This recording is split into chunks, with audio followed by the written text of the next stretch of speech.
굴곡이 없는 인생은 없습니다.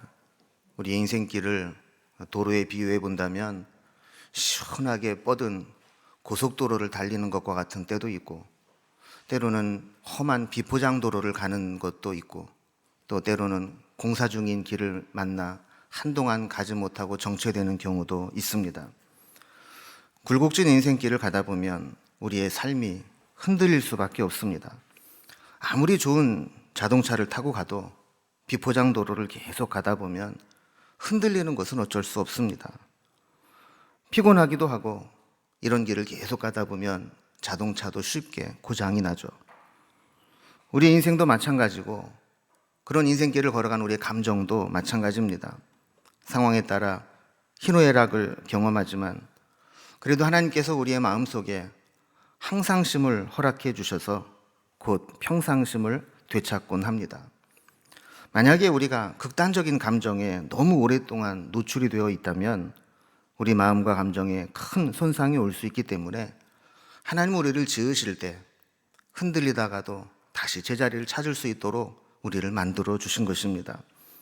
그러나 그 마음의 충격이 지속되거나 점점 심해지거나 힘든 큰 충격을 받게 되면 이 평상심, 항상성이 제대로 작동하지 못할 때가 있습니다.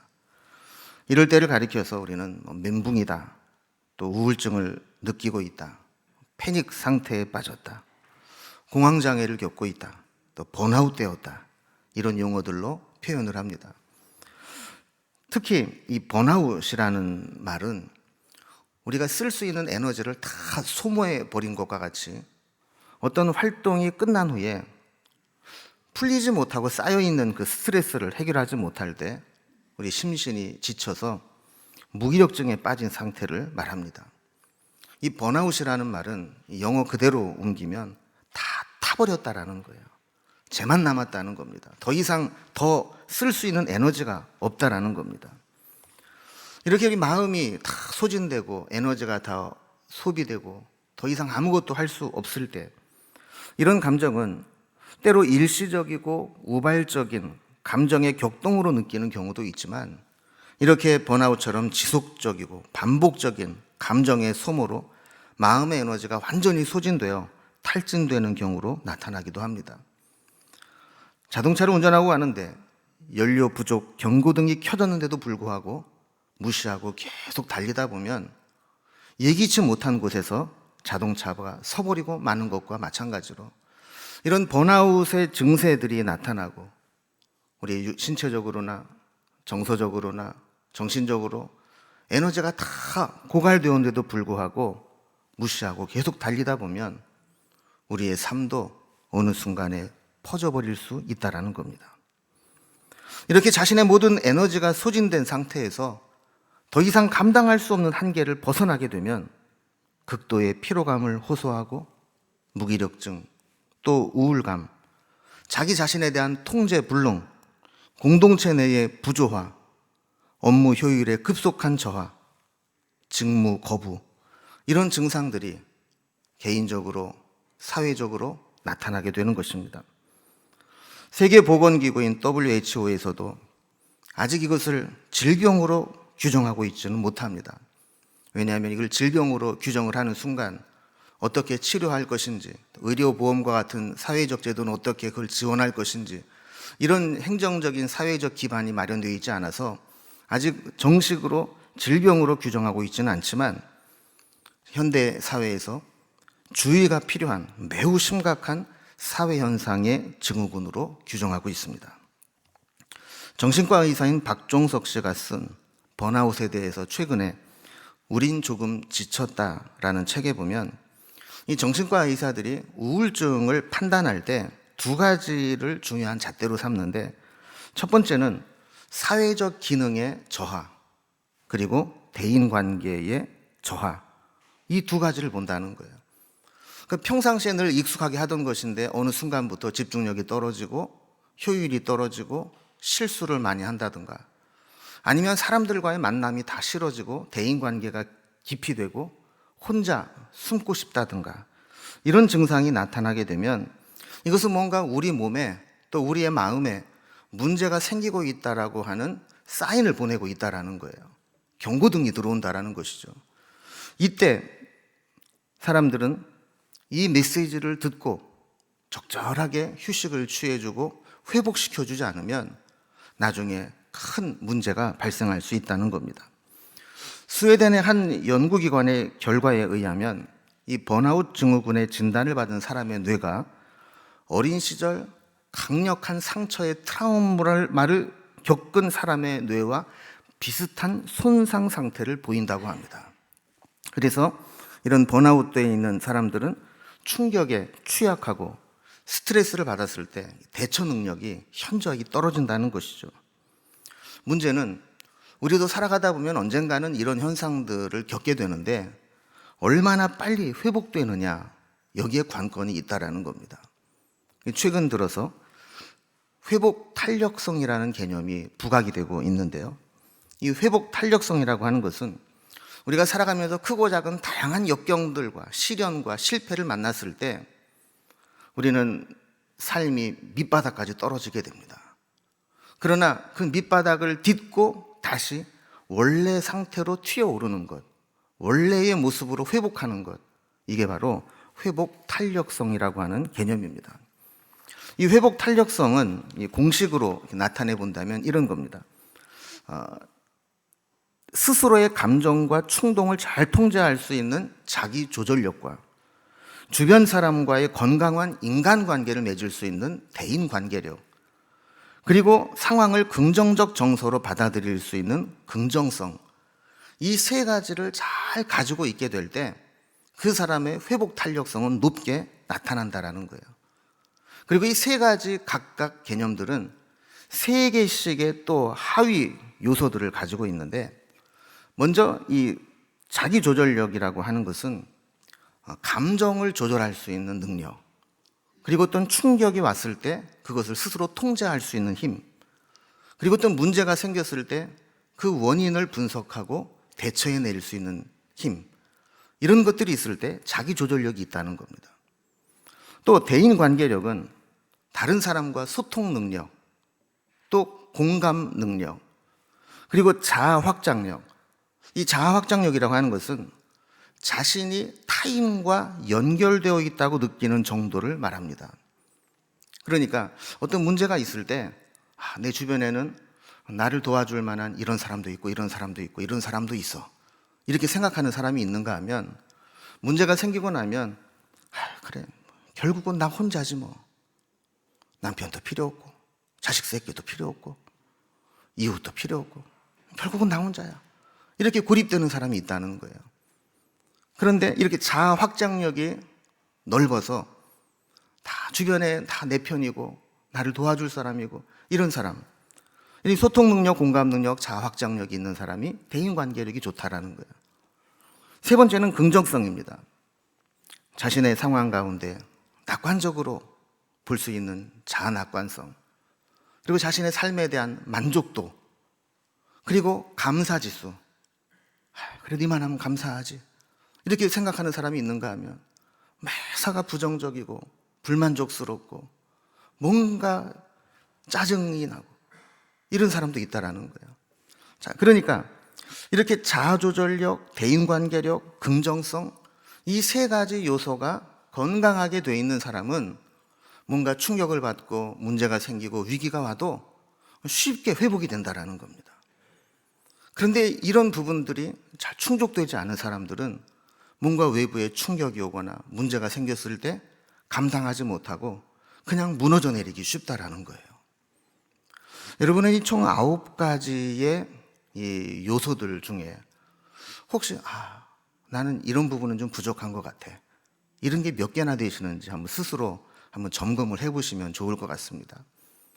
이런 부분들을 내가 스스로 잘 극복하고 채워나갈 때 우리는 회복 탄력성을 갖게 되는 것이죠. 우리는 지난주 설교 말씀을 통해서 이런 회복 탄력성을 갖지 못하고 깊은 영적 침체에 빠졌던 엘리야의 모습을 살펴보았습니다. 엘리야의 상태를 다른 말로 표현하면 오늘 살펴본 번아웃 상태에 빠진 겁니다. 다 소진되고 아무것도 할 수 없는 그런 상황이죠. 극도의 긴장 상태를 지속적으로 경험을 했고 신체적으로도 에너지가 고갈될 정도로 다 소모해 버렸고 위대한 업적은 이루었지만 그 과정에서 아무것도 할 수 없는 에너지가 다 소비된 탈진 상태에 이르렀고 마귀가 시험할 때 자기를 관리하지 못하는 이런 회복 탄력성을 완전히 잃어버린 상태였다라는 겁니다. 그래서 그가 로뎀나무 아래서 한 말이 뭡니까? 여호와여 넉넉하오니 지금 내 생명을 거두어 주시옵소서. 나 지금 죽어도 좋으니까 차라리 죽여달라고, 사는 것보다 죽는 게 낫다고 이렇게 푸념을 했다라는 거예요. 로뎀나무 아래에 있는 엘리야는 이렇게 완전히 번아웃 상태에 빠져 있었고 하나님은 이 탈진 상태에 빠져 있는 엘리야를 찾아오셔서 회복시켜 주셨습니다. 오늘 본문은 어떤 면으로 본다면 삶의 탈진, 번아웃 상태를 먼저 경험했던 엘리야가 아마 우리에게 해주고 싶은 메시지가 담겨져 있을 겁니다. 나도 그런 마음 알아. 나도 탈진되었던 적이 있어. 나도 살기 싫어서 하나님 앞에 나 죽여달라고 떼쓴 적도 있어. 그런데 하나님이 나를 찾아오셔서 이렇게 회복시켜 주셨어. 너희들은 나와 같이 힘들지 않았으면 좋겠어. 하나님이 나를 일으켜 주시고 회복시켜 주시는 것 너희도 경험했으면 좋겠어. 아마 이런 말을 우리에게 해주고 싶을 것입니다. 오늘 그 과정을 우리가 살펴보면서 우리도 낙심되고 번아웃 상태에 빠지게 될 때 하나님의 손길을 통해 회복되는 은혜가 있기를 주님의 이름으로 기원합니다. 먼저 이 로뎀나무를 좀 생각해 보겠습니다. 그러면 로뎀나무 그러면 이 로뎀나무가 어떤 나무인 것 같습니까? 이 성경을 잘 연구해 보면 이 로뎀나무는 우리가 상상하는 그런 나무와는 좀 매우 다른 나무입니다. 최근 교회마다 휴게실이나 카페를 많이 만드는데 아마 전국적으로 조사는 안 해봤지만 조사를 해보면 그 카페나 휴게실 이름으로 제일 많이 쓰는 이름들을 거기에는 로뎀이라는 게 아마 들어갈 겁니다. 이 엘리야가 있었던 그 로뎀나무에서 그렇게 한 것 같은데요. 근데 실제로 로뎀나무는 우리가 그렇게 쉬고 회복이 될 만한 그런 좋은 환경을 제공해주는 멋진 나무는 아닙니다. 이 로뎀나무는 쉽게 얘기하면 쌀이나무과에 속한 대쌀이나무, 우리나라에는 없지만 그런 쌀이나무와 같은 그런 나무입니다. 사진을 이렇게 보면 이게 이제 로뎀나무입니다. 이제 꽃이 피게 되면 이렇게 하얀 것들이 나오긴 하는데 어쨌든 뭐 가지도 가늘고 잎도 매우 얇은 그런 나무죠. 우리가 흔히 쉼과 회복을 줄 수 있는 휴게실 개념과 로뎀과는 거리가 멀죠. 지금 엘리야는 이스라엘의 최남단 도시인 브엘세바까지 내려갔다가 거기에서 광야길로 하루길을 더 갔다 그랬습니다. 이게 무슨 얘기냐면 브엘세바는 사람이 살 수 있는 한계선입니다. 거기를 넘어서 남쪽으로 가면 깊은 광야가 시작이 되는데 더 이상 사람이 살 수 없는 곳이라는 거예요. 나무도 살 수 없고 깊고 살 수 있는 나무가 아까 이야기했던 그 로뎀나무 정도, 그 정도밖에는 살 수 없는 곳이죠. 여기에서는 뜨거운 태양빛을 온전히 가려줄 수가 없습니다. 거기에 누워 잠이 든다고 해도 뜨거운 태양에 노출되면서 그 태양의 열기를 견디기 힘든 상황이 됩니다. 그래서 엘리야가 로뎀나무 아래에 누운 것은 그늘을 피해서 살아보기 위한 것이라기보다는 잠시 잠을 자다가 뜨거운 떼약볕에서 자다가 죽고 싶은 그런 마음으로 그곳에 누워있다라고 볼 수도 있는 겁니다. 그런데 하나님께서 로뎀나무 아래에 누워있는 엘리야를 찾아오셨습니다. 로뎀나무는 외형적으로도 그렇고 원래 로뎀이라고 하는 말 자체가 시궁창이라는 의미입니다. 나무치고는 뭐 그렇게 좋은 나무가 아니고 나쁜 이미지를 가지고 있는 곳이죠. 그런데 그런 곳에 하나님이 찾아오시니까 반전이 일어납니다. 절망의 자리였고 비참함의 자리였고 시궁창 같은 자리였지만 하나님이 찾아오시니까 그 자리가 은혜의 자리가 되고 위로의 자리가 되고 새로운 기회의 자리가 됩니다. 로뎀나무가 우리에게 좋은 이미지를 갖는 것은 그 나무 자체가 훌륭해서나 환경이 좋아서가 아니라 그곳에서 하나님이 계시기 때문에, 하나님을 만났기 때문에, 그곳에서 은혜가 시작되고 기회가 시작되었기 때문에 로뎀나무는 의미가 있는 것이죠.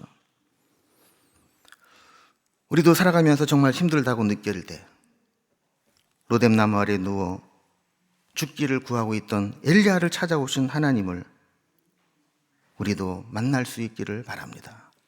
그 하나님을 찾고 그 하나님을 기다리고 그 하나님을 만나는 것, 그것만이 탈진된 우리가 살 길입니다.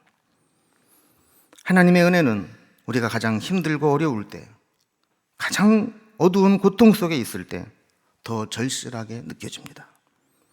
성경에 보면 언제 기적과 능력이 많이 나타났는가? 한 가지 공통점이 있습니다. 그것은 이스라엘 백성들이 가장 살기 힘들고 고통스러운 시간을 보낼 때, 영적으로 가장 암울하고 힘든 시간을 보낼 때 하나님의 기적은 나타났습니다. 출애굽 직전 애굽에서 종살이하던 이스라엘 백성들 얼마나 힘이 들었습니까? 이때 하나님은 모세를 보내어 10가지 재앙을 내리게 하셨습니다. 이것이 애굽 사람의 볼 때는 재앙이었지만 이스라엘 백성들에게는 하나님의 능력과 기적의 상징이었습니다. 광야에 나가서는 어떠했나요? 광야는 사람이 살 수 없는 곳입니다. 하나님은 이스라엘 백성을 광야로 몰아넣으시면서 광야에서 기적이 일상이 되게 하셨습니다. 잘 있던 홍해바다가 갈라지는 것을 경험하기도 하고, 매일매일 만나가 내리는 것을 먹기도 하고, 목이 마를 때 돌에서 샘이 터져나오는 기적을 경험하기도 합니다. 매 순간마다 구름 기둥과 불 기둥이 떠나지 않고 그들을 이끌었습니다.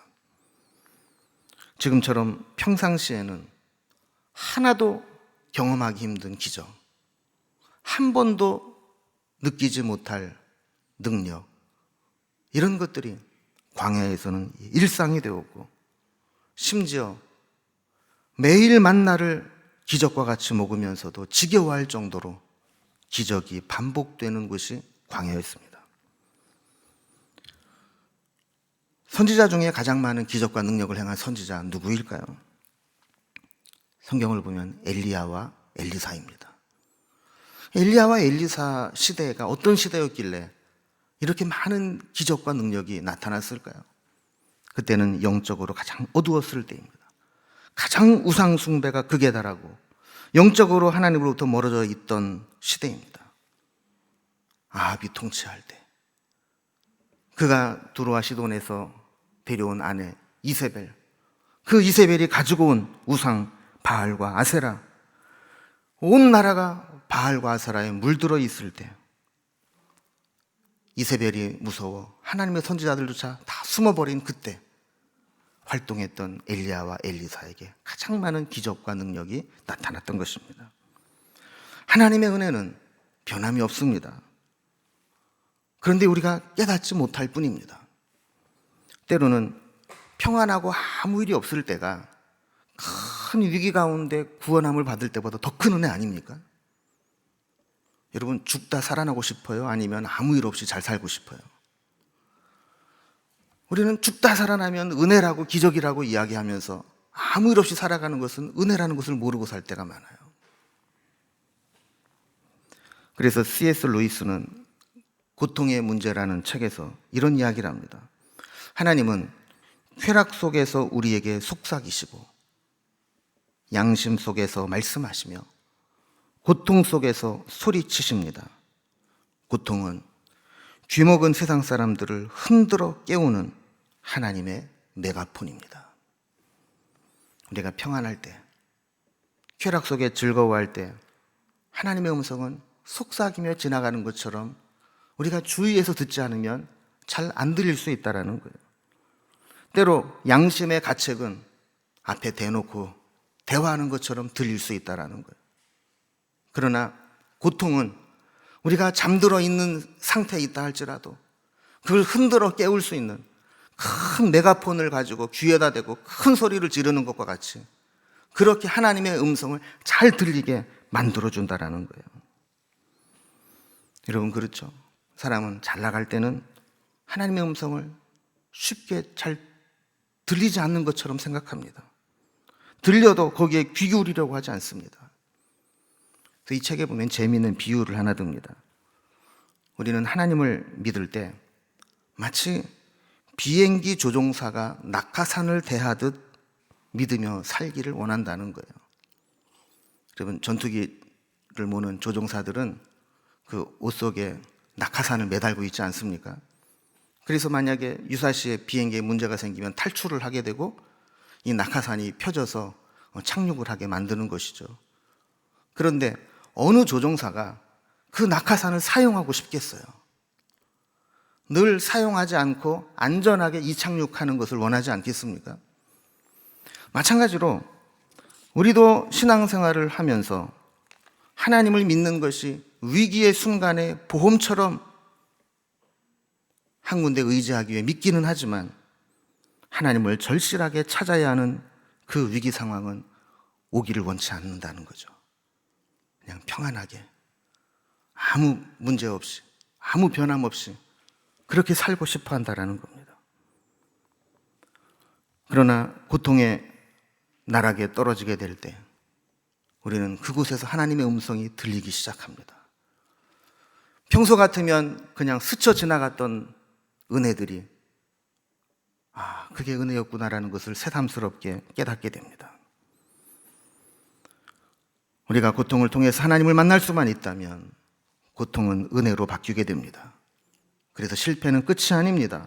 실패와 고통은 하나님께서 우리를 하나님께로 돌아오라고 부르시는 신호입니다.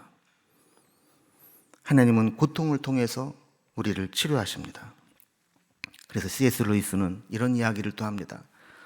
고난, 고뇌, 시련, 역경, 곤란과 같은 의미인 고통은 하나님의 치료의 손길에서 인간에게 필연적으로 나타날 수밖에 없는 현상이다. 하나님은 우리를 치료하시고 우리의 잘못된 것들을 고치실 때 필연적으로 이런 시련과 고통을 사용하신다는 거예요. 이런 시련과 고통이 아니면 인간은 좀처럼 자신의 잘못을 알아도 고치려고 하지 않기 때문입니다.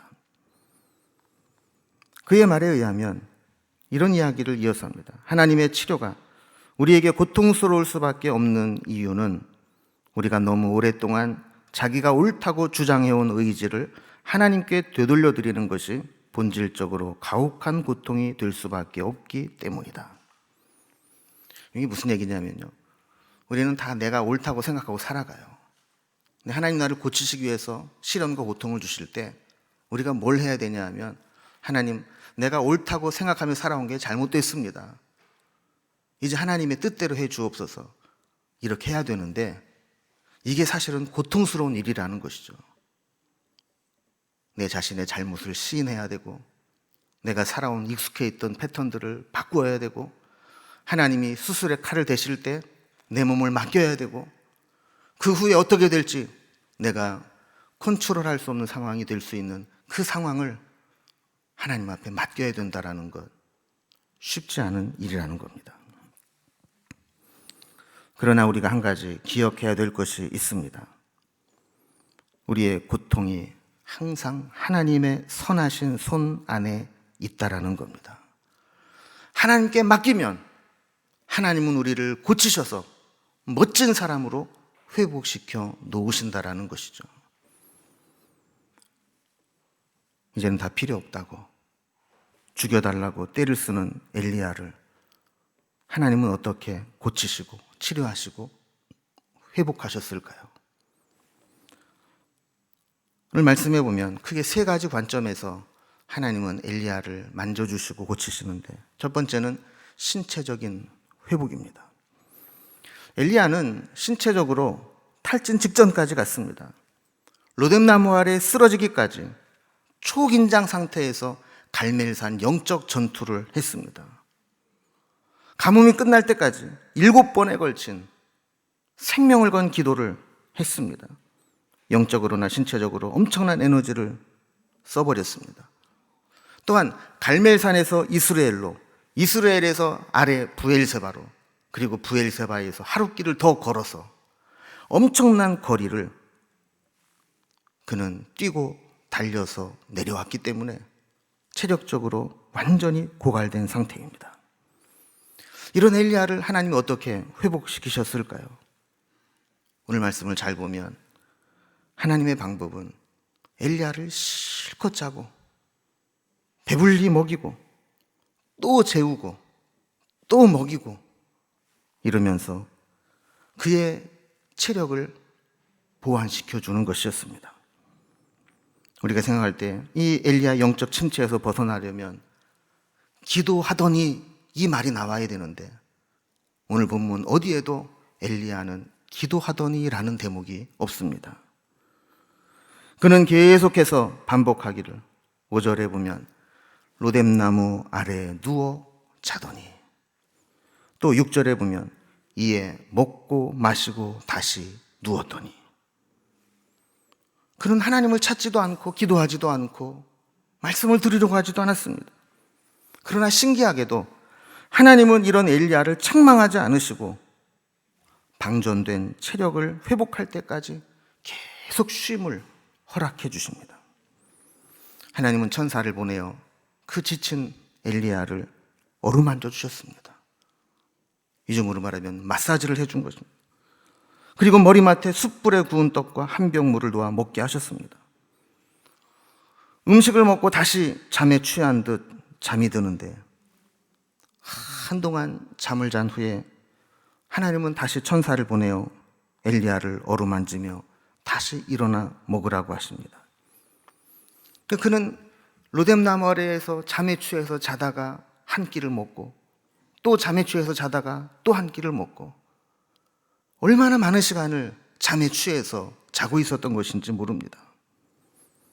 그런데 하나님은 그 엘리야에게 너 왜 그렇게 믿음이 없냐고, 왜 도망가느냐고, 지금 이 꼴이 뭐냐고 다그치거나 책망하지 않으셨다라는 거예요.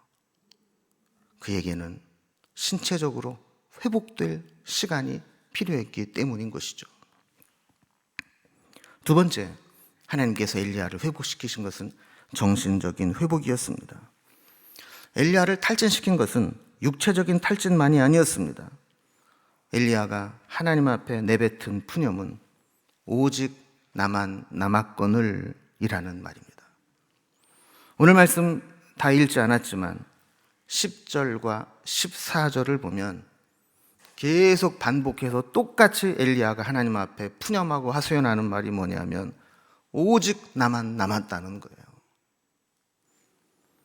함께 싸울 영적인 동역자가 없고 아무에게도 내가 하는 일에 지지받을 사람도 없고 오직 나만 남았다는 나 혼자라고 하는 외로움이 그를 지치게 만들었던 겁니다. 여러분, 이 외로움은 때로 주변에 사람이 많이 있어도 느낄 수 있는 외로움입니다. 엘리야는 브엘세바에까지 함께 온 사환을 브엘세바에 머무르게 하고 혼자 하룻길을 더 들어갔다고 했어요.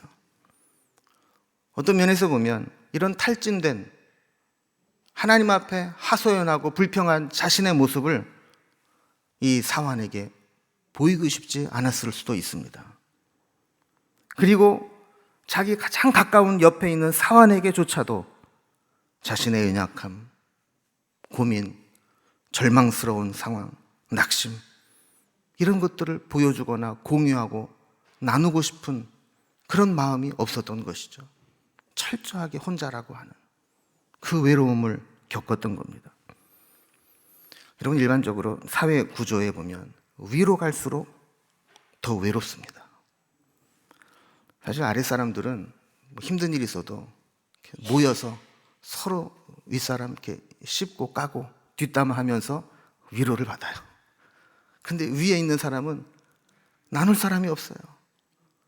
책임은 져야 되는데 결정적인 순간에 나 혼자라는 생각을 할 때가 많이 있습니다. 엘리야 역시 혼자 치열하게 싸우고 이렇게 탈진된 상태가 되었는데도 나를 위로해 줄 만한 사람 아무도 없다라고 느끼게 되었던 것이죠. 하나님은 그를 어떻게 회복시켰을까요? 오늘 본문 18절 말씀에 보면 이렇게 이야기를 하십니다. 내가 이스라엘 가운데 7천 명을 남기리니 다 바알에게 무릎을 꿇지 아니하고 다 바알에게 입맞추지 아니한 자니라. 엘리야는 자기만 바라볼 때 나만 남았다고, 나뿐이라고, 혼자라고 이야기를 했지만 하나님은 아니라고, 아직 드러나지 않은 동역자들이 있다고, 너와 같은 신앙을 가지고 함께 싸울 영적인 동역자들을 7천 명이나 남겨두었다고 말씀하는 겁니다. 여러분, 우리도 그럴 때 있지 않습니까? 나만 고생하고 나만 피해를 입고 나만 고통스러운 것처럼 느낄 때가 있습니다. 그러나 하나님은 어느 순간에 누군가를 통해서 동역자를 만나게 하시고 위로해 주실 것입니다. 오늘 우리가 다 읽지 않았지만 19절 이하에 보면 하나님은 그 후에 누구를 만나게 하시느냐? 엘리사를 만나게 하십니다. 그래서 21절을 보면 거기서부터 엘리사가 엘리야를 따르며 수종 들었다라고 기록하는 것이죠. 아무도 없고 나만 남았다고 했는데 하나님은 엘리사를 붙여주시면서 봐라, 너를 도울 자가 여기 있다, 만나게 하시는 겁니다. 세 번째, 하나님께서 엘리야를 회복시키는 것은 영적인 회복이었습니다. 엘리야는 하늘문을 연 사람이었습니다. 하늘에서 불이 내리기도 했고 그 긴 시간 3년 6개월 가뭄의 끝을 내고 하늘문을 열고 비가 내리게 했던 사람입니다.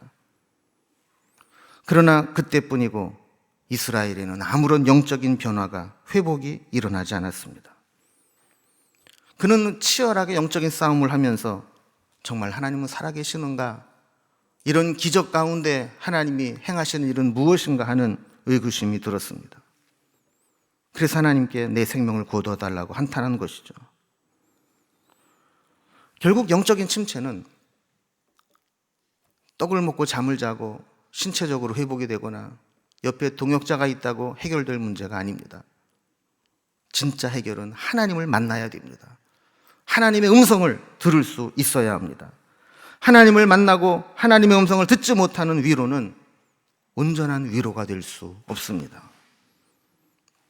여러분, 진짜 위로는 사람에게 받는 게 아닙니다. 우리는 종종 사람에게 인정받고 사람에게 위로받고 사람에게 힘을 얻으려고 하지만 나에게 힘을 주고 위로를 주었던 사람이 언제 나에게 상처를 줄지 모릅니다. 진짜 우리가 일어날 수 있는 길은 사람이 누가 뭐라고 해도 하나님의 음성을 듣고 하나님의 은혜를 입는 것, 그것이야말로 나를 살리는 길입니다. 하나님은 엘리야를 하나님의 산 호렙으로, 그럼 이 호렙이 무슨 산이에요? 신의 산이죠. 신산으로 이끌고 가셨어요. 신의 산은 모세가 하나님을 만나고 하나님의 음성을 듣고 율법을 받은 곳입니다. 하나님은 엘리야를 모세를 만났던 그 산에서 다시 만나 주십니다. 엘리야는 처음에 굴 속에 들어가 숨어 있었습니다. 그러나 하나님은 그에게 나와서 여호와 앞에 서라. 그가 나와서 여호와의 산 앞에 서게 될 때 하나님이 그 앞을 지나가셨습니다. 처음에는 산을 가르고 바위를 부수는 크고 강한 바람으로 지나가시고, 그 다음에는 지진으로, 지진 후에는 불로 하나님의 임재를 느끼게 하셨습니다. 그러나 엘리야는 그 흔적만 보았을 뿐 하나님이 거기 계시는 것을 보지 못했다고 기록합니다. 그러나 마지막 세미한 하나님의 음성이 들려왔습니다. 엘리야는 그 음성을 듣고 하나님을 만나고 회복됩니다. 그 음성 속에서 그는 자신이 무엇을 해야 될지 새로운 사명을 부여받게 됩니다. 그리고 다시 그 사명을 붙잡고 회복되어 남은 생애를 멋지게 살아가게 되는 것입니다. 우리를 영적 침체에서 완전하게 벗어나게 하는 것은 이렇게 사람에게 받는 위로가 아니라 하나님의 은혜를 체험하는 것, 하나님의 음성을 듣는 것입니다. 우리가 살아가는 동안 우리를 낙심하게 만들고 힘들게 하는 일들이 많습니다. 활은 강한 줄로 매야 좋은 성능을 발휘할 수 있지만 너무 세게 잡아매면 활이 부러지든지 줄이 끊어지든지 하게 됩니다. 이때 우리는 아까 말씀드린 영적 회복 탄력성을 회복해야 됩니다. 어떤 문제가 있든지 하나님의 은혜로 엘리야를 그 탈진된 상태에서 회복시키신 하나님을 우리도 만나고 회복되어야 합니다. 바라기는 우리를 흔드는 힘들게 하는 많은 일들 가운데에서 엘리야를 회복시키신 하나님의 은혜가 우리에게도 늘 함께 하시기를 주님의 이름으로 기원합니다. 기도하겠습니다.